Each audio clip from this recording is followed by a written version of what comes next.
Hi everyone. So, a brand new week and a brand new story to have a look at. This week's English is all about the black hat.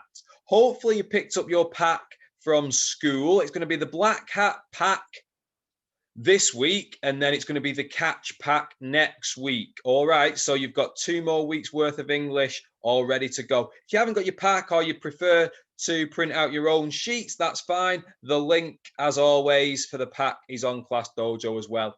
So we're going to start off with the black hat. This one's a little bit different to previous weeks. It's not a film as such to watch, but it is a video of the story. So there's a narrator, someone's reading the story, and then the pictures from the storybook are shown as a video. So it's very similar. We're going to be doing the same sorts of work, but it is slightly different in the fact that it's not a film.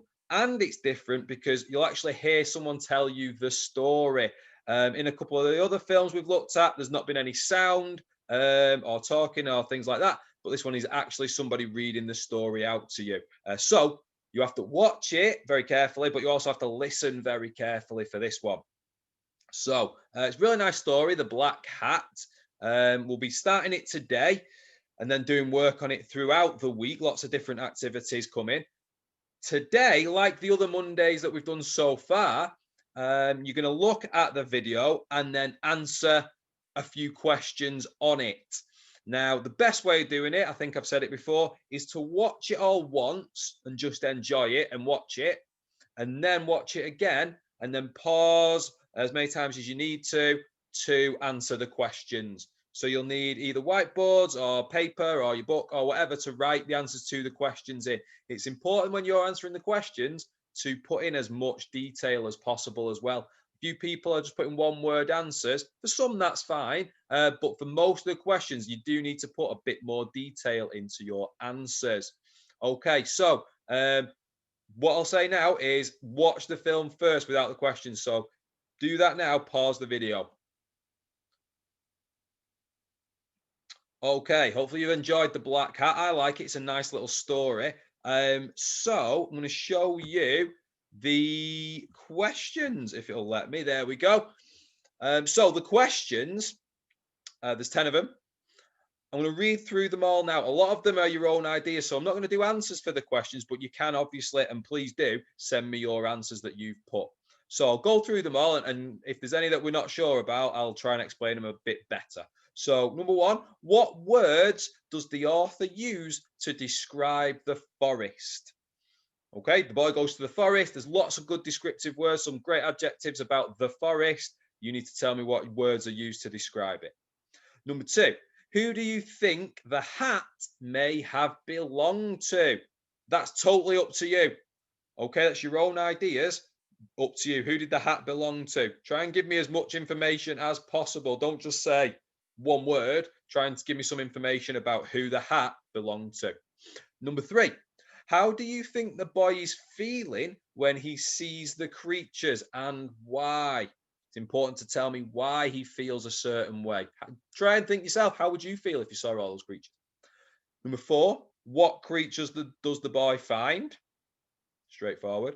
Number five, why does the boy put the creatures in jars and cages? You might have to listen very carefully for that one. I think it does tell you in the story. Number six, what does the boy like about the animals? Number seven, imagine you're the boy. Would you have done the same thing? And explain your answer. That's an interesting one. So you have to put yourself as the character. You become the boy. What would you have done? Would you have done the same thing? Would you have done something different? And then explain your answer. Number eight, the boy calls out, please come back to me.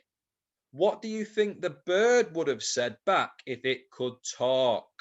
Okay, so this time you're thinking about the bird. The boy wants the bird to come back to him. What would the bird say back to the boy?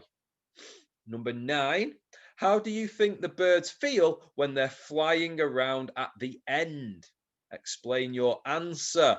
So again, thinking about how a character feels. In this case, it's the birds. How do they feel when they're flying around at the end? Try and explain it if you can. And the last one, number 10, is there a lesson or a moral to this story? And if yes, what is it? So a few stories, especially fairy tales and things like that, have morals. They have a little lesson behind them. Okay, there's a reason to the story that it's trying to tell you. Have a think. What do you think the lesson or the moral is to this story? Okay, that was question number 10. So you got 10 questions to have a go at there.